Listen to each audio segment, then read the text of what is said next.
visi-visi aja. Oke, terima kasih. Assalamualaikum warahmatullahi wabarakatuh. Selamat sore Bapak Ibu semua.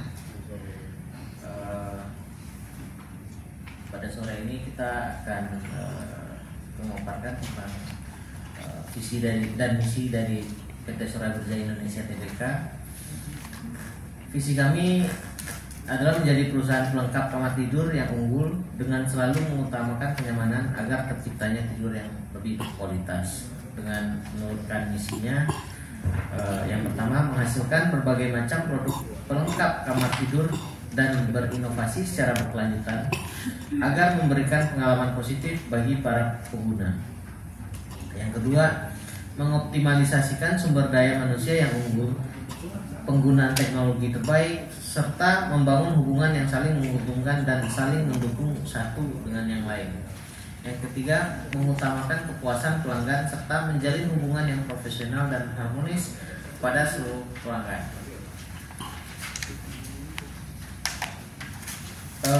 Nilai-nilai dari perusahaan kami yaitu kita singkat menjadi spray, kita turunkan menjadi service, excellence, profesional, respect, achievement, dan innovation. Nah, ini adalah BOD dan BOC kami. Di antaranya Komisaris Independen adalah Pak Ilham Aldilan Wazre,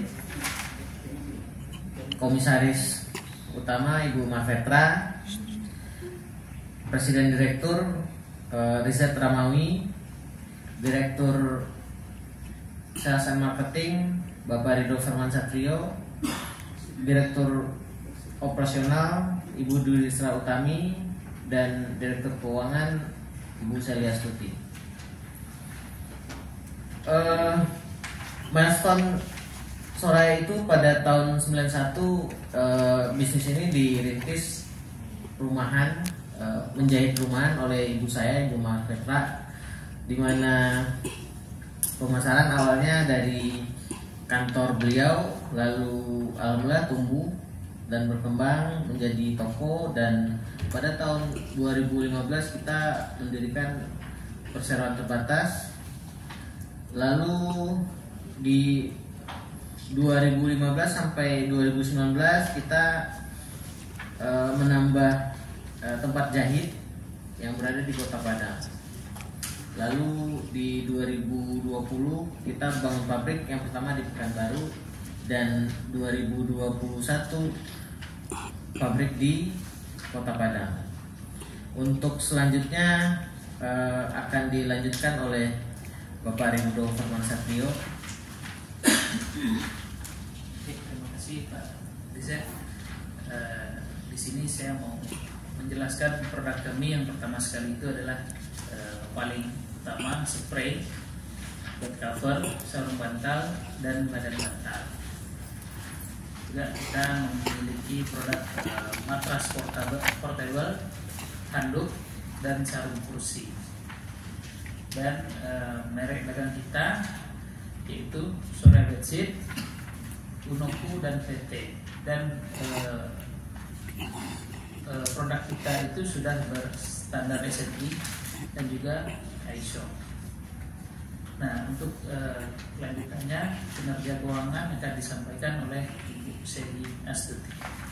Terima kasih kepada Bapak Ridho. Selanjutnya saya akan menyampaikan terkait dengan kinerja keuangan perusahaan. Perusahaan menunjukkan kondisi keuangan yang stabil dan sehat dari tahun 2024 hingga Maret kuartal 1 2025. Total aset meningkat 1% dari 54 miliar menjadi 55 miliar. Hal ini yang mencerminkan adanya pertumbuhan. Peningkatan ini disebabkan oleh peningkatan aset tetap perusahaan. Selanjutnya, adanya kenaikan ekuitas sementara tetap stabil di angka 6 miliar rupiah. Selanjutnya terkait laporan pendapatan perseroan. Yang pertama yaitu dari segi penjualan. Perseroan membukukan hasil pendapatan usaha mencapai 11,4 miliar, mengalami penurunan sebesar 15% dari pendapatan usaha kuartal 1 tahun 2024, yakni sebesar 13,3 miliar. Penurunan ini sejalan dengan tren melemahnya daya beli masyarakat yang menunjukkan konsumen semakin selektif dalam pengeluaran mereka, sehingga menjadi faktor penekan utama terhadap penurunan penjualan. Selanjutnya terkait dengan laba kotor perusahaan. Per kuartal 1 2025, perseroan memiliki laba kotor dengan jumlah akhir sebesar 4,4 miliar, naik sebesar 600 juta dari laba kotor kuartal 1 tahun 2024 sebesar 3,8 miliar. Hal ini disebabkan oleh penurunan biaya bahan baku akibat pembelian dalam jumlah besar untuk mendapatkan harga terbaik serta penggunaan bahan alternatif yang lebih ekonomis tanpa mengurangi kualitas produk. Selain itu, efisiensi yang didukung oleh penggantian mesin manual yang mengandalkan tenaga manusia dengan mesin otomatis. Selanjutnya terkait dengan laba usaha. Laba usaha pada kuartal 1 tahun 2025, perseroan mencatat laba usaha sebesar 700 juta, turun sebesar 200 juta dari laba usaha perseroan di tahun sebelumnya. Hal ini disebabkan oleh adanya peningkatan beban operasional yang disebabkan oleh pembayaran THR yang dimana pada kuartal 1 tahun 2025 itu dibayarkan, sedangkan di 2024 itu dibayarkan di kuartal 2.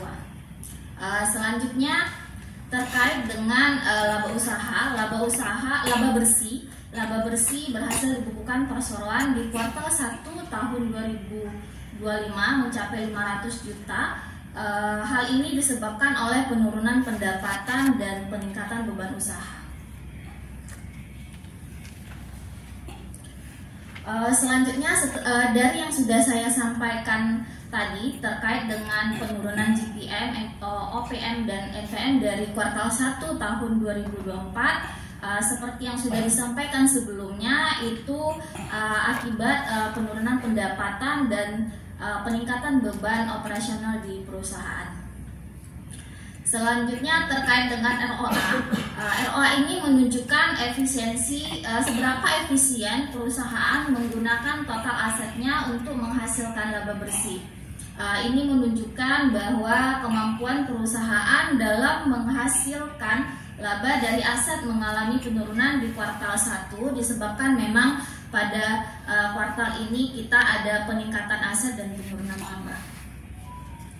Selanjutnya terkait dengan return of equitas, itu mengukur kemampuan perusahaan dalam menghasilkan pendapatan dengan bermodalkan ekuitas yang sudah diinvestasikan. Dari kuartal 1 2024 sudah tergambar kemampuan perusahaan dalam pengelolaan modalnya memiliki kinerja yang baik, dan di kuartal 1 2025 walaupun ada penurunan secara persentase, memang ini disebabkan oleh karena modal di perusahaan itu cukup meningkat.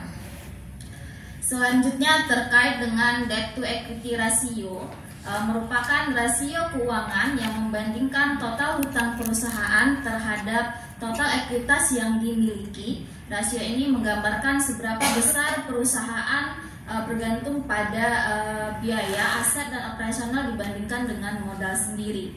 Berdasarkan grafik, terlihat dari perusahaan mengalami penurunan signifikan dari kuartal 1 tahun 2024.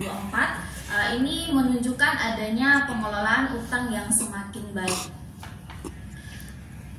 Yang terakhir itu terkait dengan interest coverage ratio.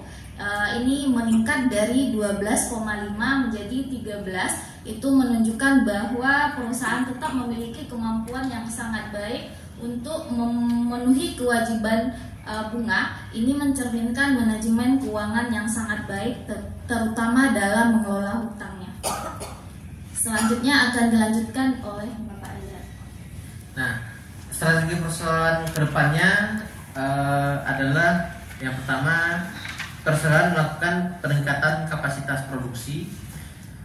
Dengan menaikkan kapasitas produksi, akan mendorong peningkatan penjualan secara signifikan. Yang kedua, kita menggunakan strategi agen penjual, di mana menjalin kerjasama dengan agen penjual akan meningkatkan jangkauan pemasaran perseroan. Yang ketiga, segmentasi pasar. Melakukan segmentasi pasar, bisnis dan produk untuk berbagai kalangan pelanggan yang berbeda. Ya, kami tadi ngomong ada beberapa brand yang kita gunakan, itu 3 brand itu beda tingkatan segmennya. Ya. Yang keempat, pemasaran online. Memanfaatkan platform online seperti web perusahaan, media sosial seperti Instagram dan TikTok, lalu toko online untuk mencapai audiens yang lebih luas. Yang kelima, kita juga melakukan pameran-pameran di mall-mall dan canvassing, yaitu berpartisipasi dalam pameran dan kegiatan canvassing dengan penjajakan lapangan atau langsung mengunjungi pelanggan potensial dan memberikan berbagai manfaat bagi penjualan produk perseroan. Yang keenam, kita juga lagi mengembangkan